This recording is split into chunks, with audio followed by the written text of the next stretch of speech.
Saudações, professora. Saudações a quem também estiver vendo esse vídeo. Eu sou o estudante Malungo Antônio e o meu colega é. João da Costa. Nós estamos aqui para fazer o vídeo de apresentação do trabalho de economia, né? Uma proposta de trabalho para o estudo de um artigo base para a atualização. Para este trabalho, a gente escolheu como artigo base o artigo Guerra Civil e o Desenvolvimento Econômico em Angola. É um artigo da revista eletrônica da Universidade Estadual de Goiás, da Universidade de Economia, e tem como autor principal Adriano Ibrahim e Ramos de Souza, bem como Dênio Flávio Garcia da Silva. Né? Este é um artigo que trabalha, então, um estudo de desenvolvimento econômico de Angola após o período de guerra, e ele faz um estudo de Angola entre 1975 a 2002, usando ver uma leitura de desenvolvimento econômico que elenca fatores principais do país, como o capital, o trabalho e o progresso tecnológico após o período de guerra. A nossa proposta, então, é trabalhar sobre este arquivo base para fazer uma atualização dos seus estudos, que foram até meados de 2008, e ele foi publicado em 2011, e tem mais de uma década. Então, o nosso objetivo é fazer uma atualização para os dias atuais, entre 2025 e 2026. Desta feita, temos aqui também o nosso resumo expandido. O nosso resumo expandido, ele é bem nesse sentido, né? Ele faz o lance entre o estudo base, que é o artigo base, e os nossos estudos atuais, né? Ou seja, o artigo base, que vai de 1975 a 2002, bem como estudos de desenvolvimento do PIB angolano até 2008, e o nosso estudo de atualização, que vai de 2011, desde a publicação do artigo, até 2025, 2026, com o objetivo de verificar se os padrões identificados no estudo original se mantiveram, se tiveram algum tipo de evolução, né? Especialmente a coexistência entre o crescimento econômico e as limitações do desenvolvimento humano, como a relação de evolução da economia de Angola está diretamente ligada à evolução do índice de desenvolvimento humano. Isso é a proposta, basicamente, do nosso trabalho. E desta feita, nós escolhemos como tema para o nosso trabalho o desenvolvimento econômico em Angola no pós-guerra, uma atualização das conclusões do artigo Guerra Civil e Desenvolvimento Econômico em Angola. Trabalho, então, desenvolvido pelos estudantes Malungo Antônio e Três da Costa. E falando sobre a exceção pós-guerra no palco africano, importa ressaltar também que Angola esteve entre as economias africanas que mais cresceram após o período de reconstrução nacional. E por esse mesmo período de reconstrução nacional, Angola teve um impulso massivo no setor petrolífero, assim como o projeto de reconstrução nacional pós-guerra, e também teve uma forte atração de receitas de moedas estrangeiras. Portanto,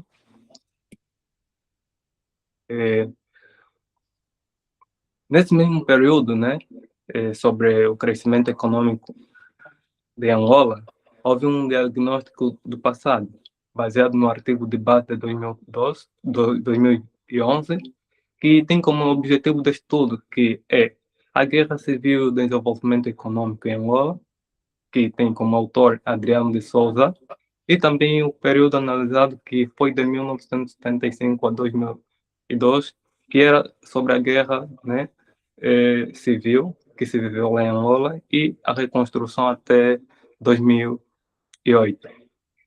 Há um pequeno diagrama aqui que expressa todo esse processo sobre a reconstrução nacional, que é a degradação de fatores. Essa degradação explica a destruição profunda de capital, trabalho e tecnologia. E também temos o crescimento assimétrico. Esse crescimento assimétrico que explica o boom que Angola teve após 2012, que é impulsionado por petróleo e diamantes que foram gerando alta concentração de renda. E também nós temos a estagnação social, que é o aumento expressivo do PIB, que não se traduziu em melhorias proporcional das condições de vida da população, ou seja, a Angola teve um crescimento pelo seu produto interno bruto, mas infelizmente não se teve a melhoria das condições de vida social, ou seja, o índice de desenvolvimento humano de Angola esteve totalmente estagnada, mesmo tendo um alto crescimento do seu PIB. Portanto, temos aqui um artigo original que explica o estudo de referência, que é o ano de 2011, que provou que o crescimento de Angola pós-guerra foi baseado num enclave petrolífero, né? Num enclave petrolífero que não gerou desenvolvimento humano. Portanto, a gente também temos aqui um nosso ponto cego que nos explica, né, ou que nos questiona sobre a NASA original estagna há mais de uma década, o que aconteceu à economia angolana após esses 24 anos de paz. Portanto, a gente teve uma atualização que explica um novo levantamento quantitativo para avaliar o paradoxo macroeconômico e microeconômico que persiste o cumprido integralmente as métricas, práticas e da disciplina. Portanto, a gente tem uma gênese do atraso institucional que explica o ano de 1975 e o ano de 2002, que é o ano de guerra civil que Angola viveu, que há 26 anos de destruição contínua desvio total de recursos econômicos nacionais para financiar esforços bélicos e das facções. Já o período de 1975, que é o período da independência e facções, Angola teve um acordo de Alvor, que infelizmente esse acordo falhou e por consequência disso Angola teve uma divisão entre três partidos. Esses mesmos partidos são MPLA, FNLA e UNITA. Esses mesmos partidos tornaram-se num tabuleiro trágico de xadrez da Guerra Fria por procuração dos Estados Unidos e antiga União Soviética, que é atualmente chamada de Rússia. Após o pré-1975, né, o ano de colonização, Angola teve um foco na extradição brutal de recursos e exclusão educacional sistemática, e nenhuma infraestrutura de base sustentável constituída. Portanto, depois de todo esse período, Angola teve uma estrutura de paradoxo angolano, que é o pós-guerra. Depois da guerra, nós temos aqui o ano de 2012. Temos aqui um motor econômico, conforme temos aqui a imagem que ilustra uma engrenagem que explica o crescimento exponencial do PIB angolano e que foram geralmente pelo diamante, o ouro e o petróleo. E depois desse nosso motor econômico, aqui aparece uma faixa de ruptura, que é um bloco. A Angola teve um bloqueio econômico na diversificada ou na diversificação da falta de mão de obra qualificada e má gestão pública. E depois desse mesmo bloco, a Angola teve um motor social. Aqui aparece na nossa imagem uma engrenagem que explica a falta ou a estagnação do IDH, né? A Angola teve uma estagnação no índice de desenvolvimento humano e da qualidade de vida. Isso no setor da saúde, isso no setor da indústria, isso também no setor da educação.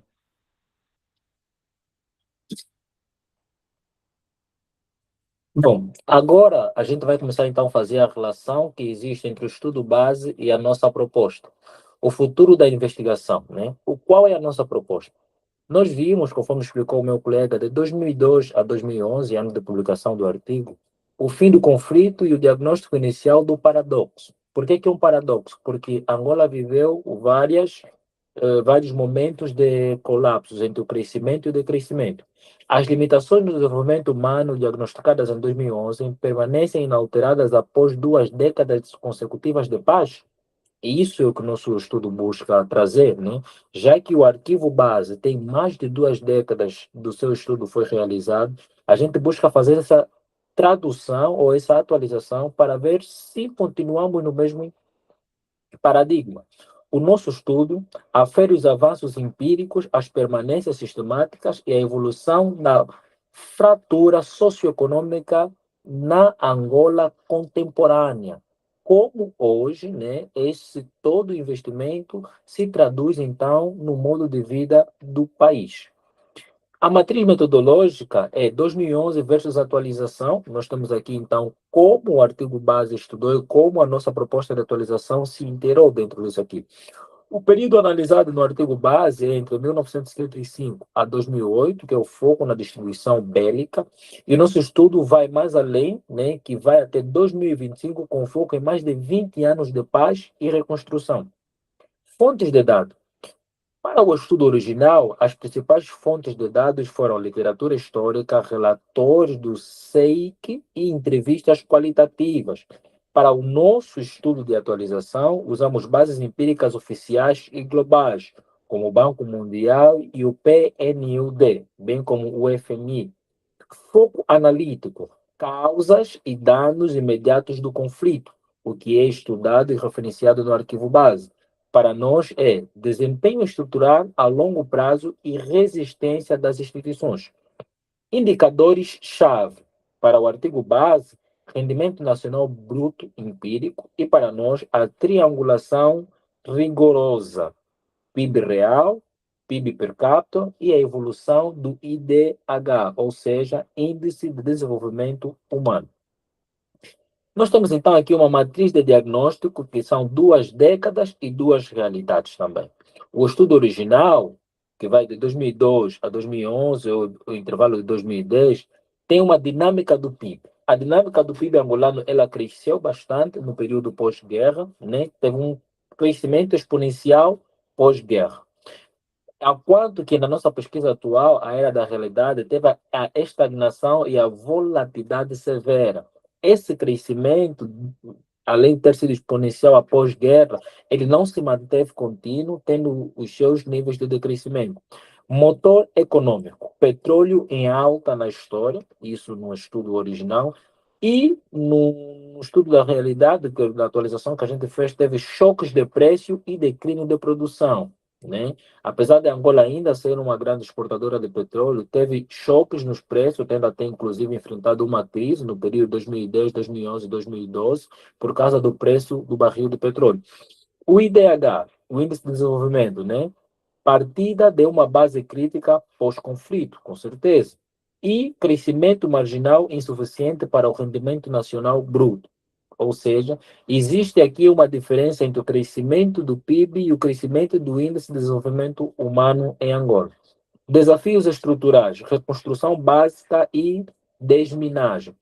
O artigo base, ele fala muito dessa desconstrução, né? Pós-guerra, né? Precisava se reconstruir, o país estava totalmente destruído e várias zonas ainda estavam sobre minas e foi um processo grande a desminagem em Angola. Já para o nosso estudo, né, que é a nossa atualização, a falta de capital humano, má distribuição de renda e a doença holandesa, ou seja, permanecemos de alguma maneira estagnados no tempo pela má distribuição da renda por parte de quem nos governa. A estruturação analítica dos resultados esperados, né? Exemplificação visual baseada na metodologia de comparação. A evolução, conforme a gente disse, divergente de indicadores chaves. Ou seja, nós temos uma desigualdade entre o PIB real e o Índice de Desenvolvimento Humano. Conforme a gente referenciou anteriormente, o PIB de Angola ele saltou de 15 bilhões, por exemplo, pós-conflito, para 140 bilhões em 2014. Teve um crescimento gradual, espontâneo muito grande. Porém, o índice de desenvolvimento humano, apesar dele ter crescido, ele cresceu de forma contínua e minoritária, não tendo atingido grandes números e deixando assim um grau de desigualdade muito grande. Dependência do petróleo vezes os outros setores públicos, né? Nós temos aqui, então, um quadro que ilustra muito bem, em azul claro e carregado, a dependência do petróleo e em azul descarregado, né, o ano atual do nosso estudo. A dependência do petróleo no ano base era de 78%, isso no intervalo pós-guerra, e hoje a Angola vive uma dependência do petróleo de 41%. As indústrias eram de 30%, atualmente de 40%, e serviços em geral empatados com 62%. Temos ainda também a distribuição por regiões, no gráfico abaixo, né? Região norte, região sul, região leste, região oeste de Angola, com as suas respectivas percentagens de distribuição na economia e a riqueza de Angola. O PIB multiplicou por 9 vezes desde o fim da guerra, impulsionado pelo petróleo. Como vimos anteriormente, o PIB teve um crescimento brutal, conforme referenciei anteriormente, em 2014 chegou aos 140 bilhões de dólares, né? Foi o seu maior pico pós-guerra, em 2014, né? Um crescimento acelerado, considerado após o conflito da Guerra Civil. Forte retração, decrescente na queda global dos preços do petróleo, recuperação parcial, observada nos últimos anos, evidenciando forte dependência estrutural. Então, o PIB vai passando por essa subida e descida, mas ainda assim a dependência e a falta de distribuição geral vão prejudicando muito aquilo que é o mercado angolano.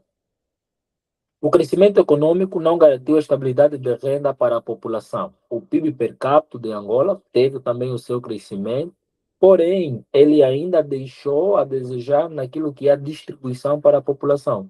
Forte aumento da renda média após a guerra, isso é uma realidade. Impacto severo e direito com as sucessivas crises de petróleo. Conforme eu disse, com o passar do tempo, o preço do petróleo foi, de alguma maneira, prejudicando a distribuição de renda e Angola viveu, por exemplo, momentos de crise. A recuperação recente ainda não atingiu os níveis do auge econômico, deixando a renda média vulnerável, né? A renda per capita de Angola, se nós podemos ver pelo gráfico, baixou em relação ao pico que ela atingiu em 2014, porque a redistribuição de renda ainda não é uniforme, nem chega a atingir boa parte da população. O desenvolvimento humano alcançou de forma constante, mas em ritmo inferior. Conforme dissemos anteriormente, né? Teve sim o crescimento no IDE em Angola, porém ele cresceu de forma constante e minoritária, não alcançando grandes números, assim como o PIB, deixando assim muito a desejar. Temos ainda aspectos a serem trabalhados em 2026, como, por exemplo, a melhora contínua na educação e na saúde, aumento consistente da expectativa de vida, entrada de Angola na categoria de IDE médio. Angola passou do período pós-conflito com o IDE baixo, o Índice de Desenvolvimento Humano baixo, para o Índice de Desenvolvimento Humano médio. Evolução ininterrupta, livre de volatilidade do petróleo, porém em uma velocidade descompassada com a geração de riqueza original. Como a gente disse, né? Muita coisa ainda passa pela dependência do petróleo, o que acaba prejudicando de alguma maneira direita ou indireita a população que vive no país. Constrolando então as premissas, o artigo original faz os dados empíricos de 2002 a 2024. Né? Hipótese do artigo base. Crescimento econômico transformador? Sim. O PIB multiplicou 9 vezes e consolidou Angola pós-guerra. Isso é uma coisa que a gente pode ver durante a nossa atualização, que realmente o PIB ajudou a Angola a sair, né, do pico de crise pós-guerra. Distribuição de renda sustentável? Não. A volatilidade do PIB per capita refere a extrema vulnerabilidade e choques externos. Infelizmente, apesar do PIB ter crescido de forma surreal após a guerra, o PIB per capita em Angola ainda deixou a desejar naquilo que é a sua redistribuição verdadeira. Desenvolvimento humano acompanhando a riqueza, no avanço real, atingido o IDH médio, mas desproporcionalmente lento frente ao salto econômico. Ou seja, o PIB do país cresceu de forma muito grande, porém o índice de desenvolvimento humano cresceu de forma lenta, não acompanhando assim o passo econômico que o país deu. Então, os resultados que a gente encontrou na nossa atualização corroboram parcialmente com o artigo original. Então, foi essa a nossa apresentação e a nossa atualização de artigo. Não sei se o meu colega queria dizer mais alguma coisa, vou dar algum espaço agora para o colega Três. Então, era isso que a gente acabou de apresentar aqui, baseando no nosso artigo de 2011. E, por enquanto, é tudo. E espero, assim, termos feito, né, uma ótima apresentação. Obrigado, então. Agradecemos a professora, né? Dizer que a gente separou aqui um outro documento, né? Onde a gente coloca todas as referências e fontes de dados que a gente buscou para a realização do nosso trabalho. Agradecemos a atenção e muito obrigado.